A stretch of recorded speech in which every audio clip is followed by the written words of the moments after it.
Call it how it is. Hendrix. I promise I swear. On every bit. Yo. Percocet. Miley Percocet. Percocet. Miley Percocet. Well, hello there. I'm Rowan Harvey, and I'm here to talk to you about nurse logs. We're out here in the beautiful old growth forest, as you can see behind me, and we've got two fatty nurse logs here and here. So, what nurse logs do to benefit an old growth forest, huh?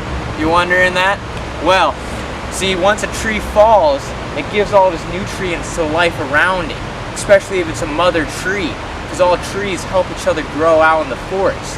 But especially nurse logs, you see, once they're down, they just, act as plant fuel for other things growing off of them. As you can see here, there's all these lush plants growing off the sides of these logs.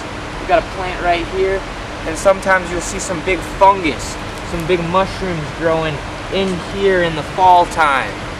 These nurse logs act as a highway of growth for underbrush in the old growth forest, and without them, I don't know what we would do.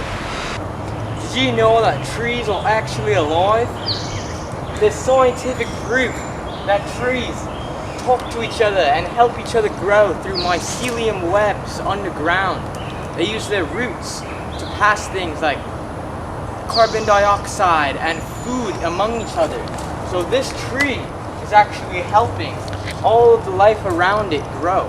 And there's some trees called mother trees that hang out in a group of trees, like for instance, those trees back there, that all help each other, and the mom tree kind of like feeds its children.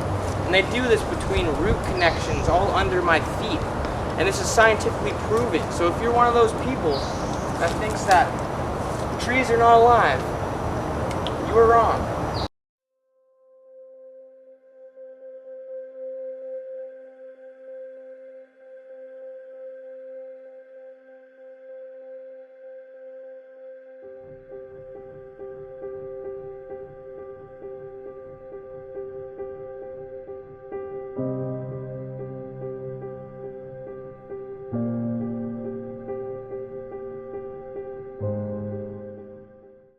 Tree farms are not ecologies. Tree farms are farms.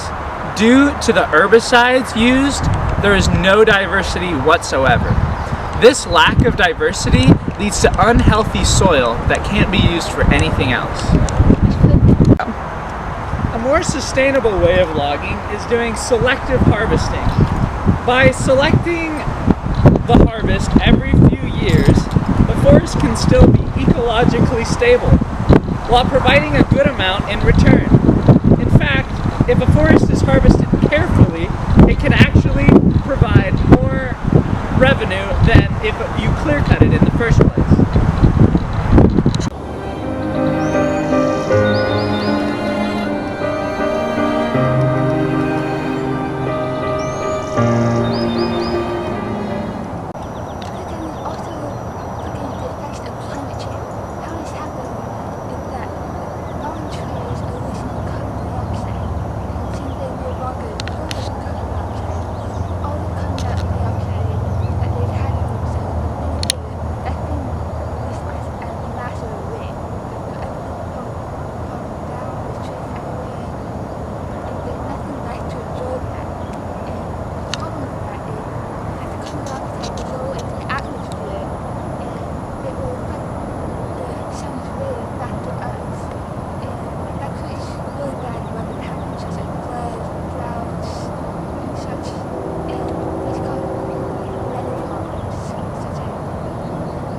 The reason that these forests should be preserved rather than clear-cut is the recreation they provide. They provide hiking, camping, canoeing, hunting, and all that would be gone if everything was clear-cut. Do we really want that? It brings an important cultural aspect to our lives. And by destroying forests, we're also destroying a natural connection to the world. Okay. Damaging herbicides might hurt my poor goats and all other livestock animals, and we wouldn't want that, would we?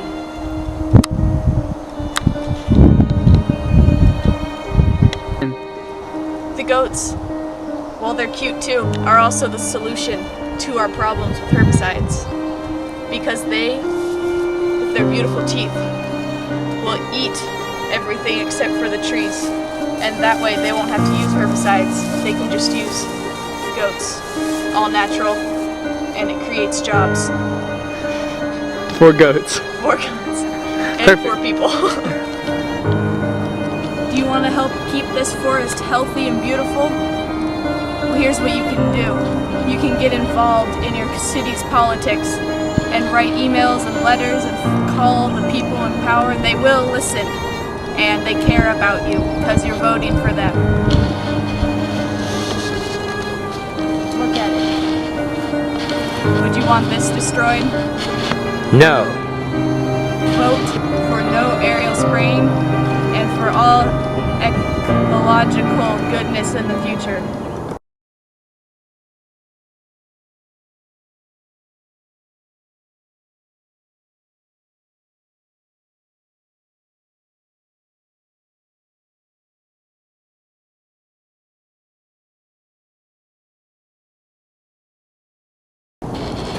Oh, wait 1 second. Go. Why, hello there. No.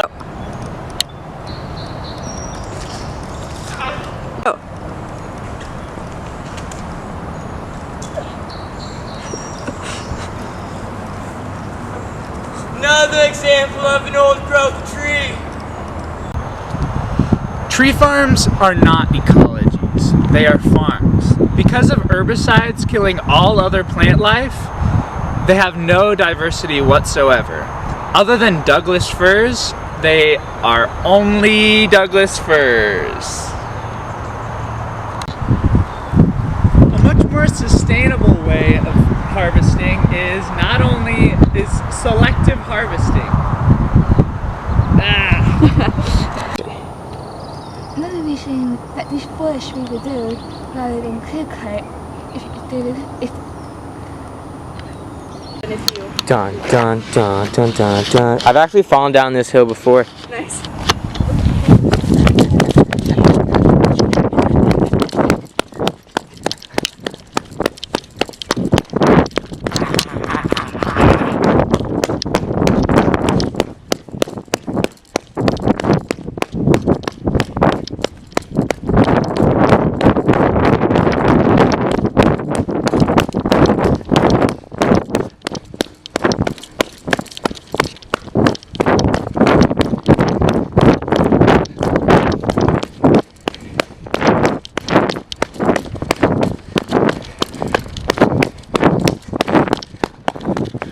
Ford!